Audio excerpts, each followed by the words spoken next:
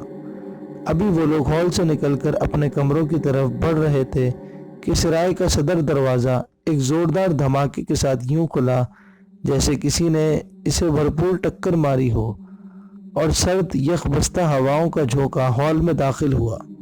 سرائے میں موجود تمام لوگوں کے جسم میں سردی کی سی لہر دوڑ گئی اور وہ سب خوفزدہ ہو کر دروازے کی طرف دیکھنے لگے۔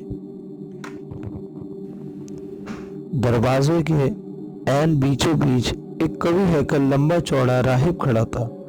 اس نے تیزی سے اپنی عقابی نظریں چاروں طرف دوڑائیں، تیزی سے دانتوں سے اپنے ہونٹ کاٹے، پھر بڑی بے نیازی سے سرائے کا دروازہ زور سے بند کر دیا۔ کمرے میں ایک بار پھر آتش دان کی گرمی آہستہ آہستہ بڑھنے لگی۔ وہ تیزی سے آتش دان کی طرف بڑھا اور گررایا، مجھے ایک بوتل سرخ شراب کی شدید طلب ہے۔ سردیوں کی اس برفانی رات میں تو کوئی درندہ بھی باہر نہیں رہ سکتا۔ یکایک اس کے سر سے کوئی چیز ٹکرائی۔ اس نے جھنجھلا کر اوپر دیکھا، وہاں کسی نے لہسن کی ایک گڈی سیاہ ڈوری سے باندھ کر لٹکا رکھی تھی۔ اس نے جنگلی پن سے بڑے وحشیانہ انداز میں اس ڈوری کو توڑ دیا اور لہسن کی گڈی اٹھا کر آتش دان میں جھونک دی۔ احمق کہیں کے، خبیث بدروحوں، شیطانی خون آشام افریتوں اور شیطان صرف درندوں کے علاوہ مافوق الفطرت طاقتوں سے سرائے کو محفوظ رکھنے کا یہ کیا دقیانوسی طریقہ ہے؟ آخر یہ سب کیا ہے؟ سرائے کا مالک گھگیانے لگا۔ فادر، پلیز خدا کے لیے ہم پر رحم کیجیے۔ وہ پھر گررایا، رحم رحم، میری سمجھ میں نہیں آتا آخر تم لوگوں کی کھوپڑیوں میں کیا بھوسا بھرا ہوا ہے۔ 10 برس ہو چکے، اب یہ سب بدعتیں ختم ہو چکی ہیں اور انہیں اب تک بالکل ختم ہو جانا چاہیے۔ ہال میں جہاں کچھ دیر پہلے آوازوں کا شور تھا، اب ایک روح فرسا خاموشی چھائی ہوئی تھی۔ فادر شینڈور نے شعلہ بار نگاہوں سے ہال میں موجود لوگوں کو گھورا اور دہاڑا، ابھی ابھی یہاں آنے سے پہلے، صرف کچھ دیر پہلے ایک معصوم بچے کی لاش کو اس عذاب سے نجات دلائی۔ وہ لوگ، کمبخت عقل اور بدبخت لوگ اسے جلا ڈالنے پر مصر تھے۔ میں کہتا ہوں آخر کب تک لوگ یوں ہی وسوسوں، ضعیف الاعتقادی اور تہمات کا شکار ہوتے رہیں گے؟ آخر ہمیں کب عقل سلیم سے کام لینا آئے گا؟